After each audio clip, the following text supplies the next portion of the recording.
The newly engaged bride-to-be asked me to cast a spell for her, but to my shock, she appeared before me as a rotting corpse. Realizing the bride faced imminent disaster, You see something bad? Of course not. I'm sure you'll be real happy together.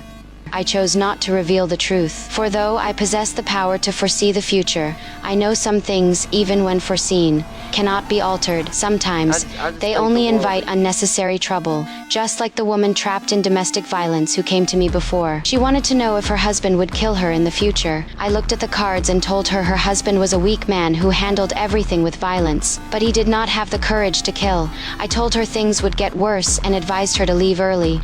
I never expected my kindness to bring disaster. That night, her husband burst into her house, shouting that I was destroying their marriage. Messing with the devil's gonna get you burned. Everybody knows that.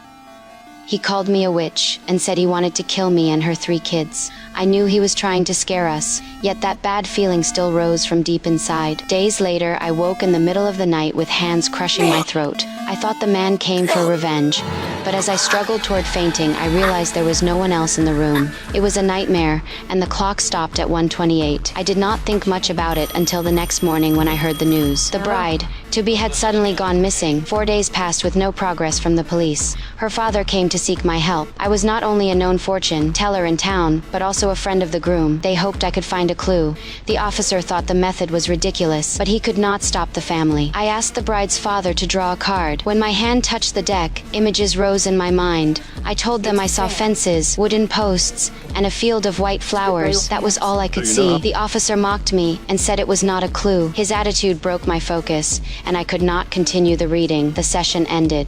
No, that's all I'm seeing. This is just mishmash. I told you this wouldn't lead to nothing. You're right. It won't. I can't concentrate.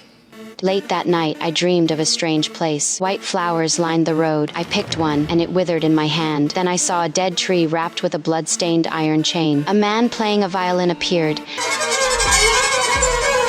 and the harsh sound snapped me awake. Again, the clock showed 1:28. I knew the dream was connected to the bride, but the place was still unknown. I stepped outside to calm myself. Drops of water fell from above. I looked up and my whole body froze. The bride hung in the air, her body locked in chains, and my nightmare had only just begun.